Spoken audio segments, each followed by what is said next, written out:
Welcome to the deep dive. You've shared your sources with us, and, well, we're ready to dig in and see what we can find. That's right. And today we're looking at a transcript from YouTube. It's called Night of Full Moon, The Ghost in the Music Room from the English Crunches channel. Okay, so our mission basically is to explore this story, figure out the main mystery, how it unfolds, and what the resolution actually is. Exactly. And it seems like more than just a kid's story, really. It's got elements of mystery, a bit of history, maybe even a touch of the supernatural woven in. Intriguing. So let's set the scene. It starts with a mother, her son Tom, dark hair, blue eyes, the transcript notes, and daughter Millie. Right. And they're going to stay with Uncle Henry at this place called Manor Hall. Yeah, because their new house isn't ready, beds aren't available, something like that. And straight away, you get these little hints. Grandma apparently mentions Uncle Henry doesn't really like teenagers. Sets a bit of a mood, doesn't it? And Millie thinks Manor Hall looks, well, huge, very big. Yeah, that initial setup is pretty effective. It quickly gives you this feeling of unfamiliarity, maybe even a little apprehension. Especially with Millie being kind of scared of the old, dark house. Small windows. And then Uncle Henry himself. When they arrive late, he seems annoyed. And immediately lays down the law. One rule: stay out of the music room. Which, of course, just makes you wonder what's in there. That's where it really ramps up, I think. Oh, definitely. The music room becomes this huge focal point. You've got the do not enter sign, Uncle Henry refusing point blank to explain why. And then Millie, who loves music, Yeah. plays the piano, apparently. Huh. Her curiosity is obviously piqued. Contrasting with Tom, who's a bit more like, okay, whatever. Yeah, Tom's the skeptic. He even says Uncle Henry is a strange man. Which is kind of what we're thinking too, right? Absolutely. That forbidden room idea, it's classic storytelling. The more you say don't, the more you want to know why. So naturally, they start exploring the house. Just poking around like kids do, and they find the music room door. And just as Tom goes to maybe touch the handle... Uncle Henry appears. Big reaction. Get away from there. Shouting, even. Whoa. Okay, so that definitely escalates things. What is he hiding? Exactly. And that feeling carries over into dinner. He's really quiet. Until Millie just asks him straight up, are you angry? And he shakes his head, no, but then says this really cryptic thing. There's a full moon tonight. Yeah. And then tells them to lock their bedroom door and, crucially, not open it. Okay, now it's getting properly spooky, linking his mood to the moon. It definitely suggests something supernatural, or at least cyclical and strange. Millie's confused, obviously, wants to know why the music room is off limits, why he keeps looking at the moon. Tom's just trying to read his book initially. Right, he's not buying into it quite yet, but Millie keeps pushing. Why the room? Why the moon? It keeps that mystery alive. And then, bang, midnight. Millie hears something. A noise. In a strange house, strange bed, unsettling. She wakes Tom up. He's probably annoyed. Probably. But then he hears it too. Singing. Coming from somewhere in the house. So even though Millie was maybe a bit spooked by the full moon comment earlier... Curiosity wins out. They decide they have to go see what it is. That's a key moment, isn't it? When Tom gets pulled in too, it's not just Millie's imagination. Absolutely. It validates her feeling that something weird is happening. And despite being warned, despite being maybe a little scared, they go. Bravery, or maybe just irresistible curiosity. Maybe a bit of both. So they sneak out into the corridor. And they confirm it. The singing. Definitely coming from the music room. Millie notes it's a man singing, a beautiful song, apparently, about the sea. And her first thought, logically, is maybe it's Uncle Henry.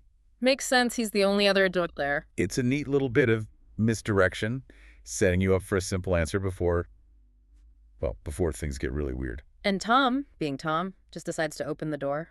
No hesitation. Millie tries to stop him, like, don't, Tom, we can't go in there. Little whisper. Too late. They're inside. Big room, piano, pictures on the walls. But no Uncle Henry. And the second Tom turns the light on, the singing just stops. Dead silence. Oh, that must have been chilling, that sudden quiet. Yeah. Like they interrupted something. And then they see it, this really big picture on the wall. A ship. Okay, a picture of a ship, fine. But then... See in the picture... It's moving. Moving, and they can hear water. Yeah. Hear the sound of the sea coming from the picture. Okay, right. So we've officially left Kansas. Yeah. This is not normal. Not even slightly. That's the point where you know, okay, something genuinely supernatural is happening here. No more rational explanations. It completely shifts the story, doesn't it? And then they see the figure in the painting on the ship's deck, long black hair, black hat. Singing the song they heard about the sea. Millie immediately goes, a pirate. Kids' logic, but probably accurate in this And case. they're just frozen, terrified, can't move. Understandable, because then the pirate looks right at them. Stops singing, smiles, which is somehow even creepier, Oh, yeah. and then steps out of the painting, into the room with them. Wow. Okay, that's quite the entrance. The visual must be incredible. Handsome, the description says, but also very white. Ghostly. Millie calls him a ghost. They're still too scared to run because he's near the door now. Their paralysis just shows the shock, right? Seeing the impossible happen right in front of you. And his first words are basically, hey, who's in my music room? Quite direct. Huh. And Tom's reply is classic. Quick thinking, but totally unbelievable. This is your music room, and we're just going to bed now. Smooth, Tom. Very smooth.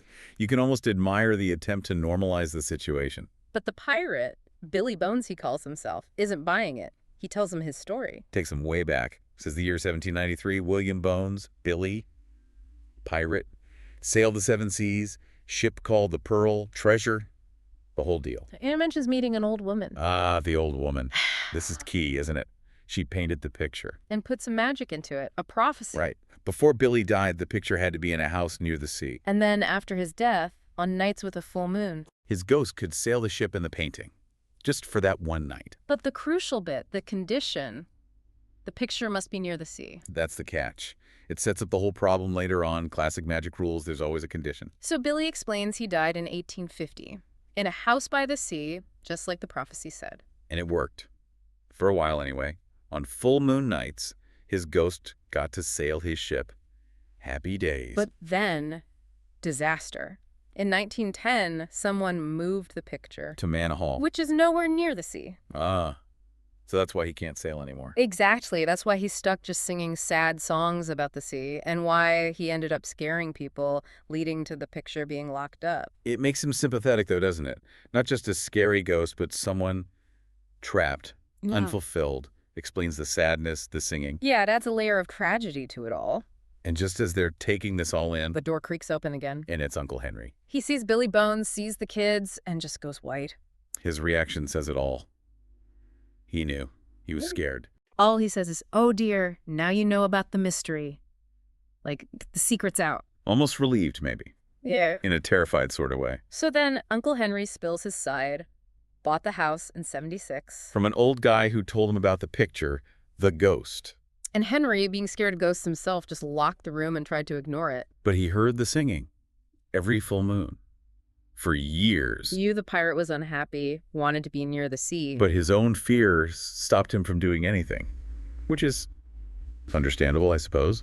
Living with a ghost. It shows how fear can just paralyze you, even if you know what needs to be done. But then Tom steps up. Kid logic to the rescue. He points out their new house. It's right by the sea. They can hear seagulls, waves, all of it. So Tom just suggests, why don't we put the picture in our breakfast room? Then Billy can see the sea. It's so simple, but brilliant. Gets right through all the adult fear and complication. A fresh perspective. Billy Bones is overjoyed. You can picture it. And Uncle Henry. Massive relief, the burden lifted. So they all end up in the kitchen. Billy agrees to go, promises to sing quietly. That's quite considerate of him. A quiet ghost pirate. And Uncle Henry says he's not afraid anymore. Just like that. Amazing what actually confronting the fear can do. Then Millie pipes up, Mom's here. Perfect timing. So they say goodbye to Uncle Henry, pack up the painting. And take Billy Bones to their new home by the sea, place the picture where he can see the water. It's actually quite sweet. It really is a very neat resolution. Billy gets his sea view, Uncle Henry gets his peace back, and the kids solve the mystery. And the final image is lovely. Billy on his ship in the painting, looking out at the real sea, hearing the seagulls. Quietly singing his song, content. Until the next full moon, when the ship just disappears from the painting. Ah, so he finally got to properly sail away. The prophecy fulfilled completely.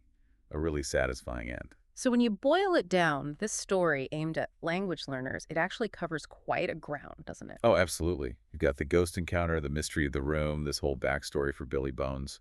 The magic painting, the importance of location, keeping promises. And this resolution that works out for everyone. Yeah. Peace for the ghost, peace for the uncle. And it touches on some interesting themes, too, beyond just the spooky stuff. Definitely. Things like, curiosity versus fear. The courage it takes to investigate something strange. Empathy, too. Feeling sorry for the ghost, wanting to help him. Right. And how sometimes connection, just talking and understanding, can overcome fear and solve problems, even really weird ones like a trapped pirate ghost. Makes you think, doesn't it? It does.